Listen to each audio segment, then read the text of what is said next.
Okay, Assalamualaikum. Today we would like to present about DC-DC boost converter circuit. So here is where our presentation begins. The group members is the first presenter is me, which is Nur Syafiruhana binti Muhammad Roslan. The second presenter is Syah Kwicia, and the third presenter will be Syahmi Aufa bin Usuk.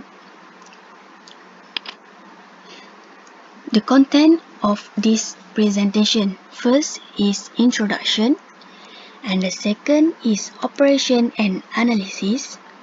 The third one is calculation, and the last one is discussion and conclusion. The first point is introduction. Let's begin. DC-DC boost converter. The DC-DC converters are the electronic circuits which convert a constant DC voltage to a high voltage level or to a low voltage level. A DC-DC boost converter circuit, also known as step-up converter, where the output voltage is larger than the input voltage. So, what we doing before doing a simulation? First, construct the circuit as in figure 1 and use the parameter setting given in table 1. We have to choose one frequency value and one duty cycle value as they are not given in the table.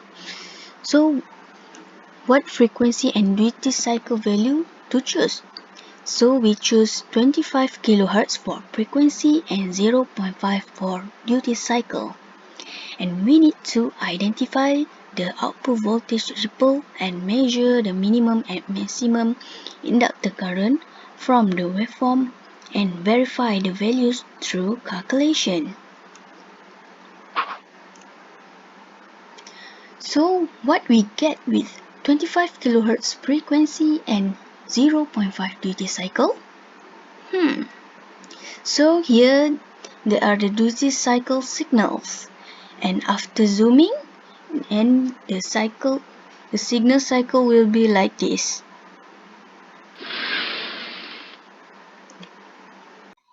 Next, I'm going to talk about the second point, which is circuit operation and analysis. So, when the switch closes, the current will be diverted into the duty cycle generator through the inductor. The current does not flow through the diode. This would not cause the power source to immediately be short-circuited.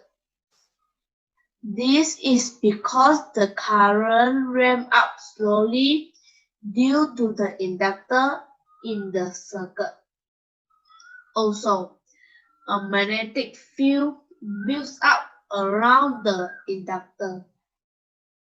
When the switch opens, the duty cycle generator is turned off, causing the current that flows through the inductor to stop. Instead, the current flows through the diode, and inductor maintains a smooth current flow. Therefore, sudden changes in current can cause sudden effects. In this circuit, the inductor generates a large voltage with the opposite polarity of the voltage originally supplied to it to maintain the flow of the current. The inductor achieves this because of the stored energy in the magnetic field. When ignoring the rest of the circuit element, we notice that it now acts like a voltage source in series with the supply voltage. This means that the anode of the diode is now at a higher voltage than the cathode and is forward biased. This causes the output capacitor to be charged at a higher voltage than before. Therefore, we have successfully set up a low DC voltage to a higher one. So, the third point is calculation. This is our simulation result. This is our simulation circuit.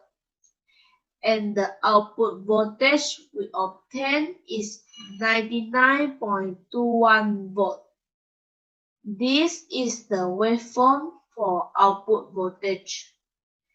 After we zoom it, we can see the output voltage ripple. Here is the waveform for inductor current. We can measure the maximum and minimum inductor current after we zoom it. So, this is the calculation result. The calculated output voltage is 100 volt. The maximum inductor current is 5.25 ampere. And the minimum inductor current is 2.75 ampere. The output voltage ripple is 0.004%. So, this is the table comparison between the calculation and simulation result. The percentage of error is calculated. Last but not least, I am going to talk about discussion and conclusion. In the discussion, with 0.5 duty cycle and 25 kHz frequency, the signal waveform produced is a periodic waveform where the peak is enclosed, while at 0 volt no current flow, the circuit is open. When the switch open, the circuit does flow through the diode, and when the switch closed, the current will be diverted into the duty cycle generator through the inductor. The inductor is continuous, which is always in positive side. The boost converter produces a greater output voltage than the input voltage. From the simulation, the output voltage produced is almost double of the input voltage given, and the differences between simulation value and calculation value is slightly same, which is the percentage of error around 0.79% only. The maximum inductor current can reach is 4.62, which is double the minimum inductor current, but comparing the simulation and calculation, the calculation value for minimum and maximum inductor current are more higher than the simulation. The percentage of error occurs for minimum and maximum inductor current also higher, which is 13.09% and 12% each. Both inductor current for simulation can be determined from the waveform at time 0.017 seconds.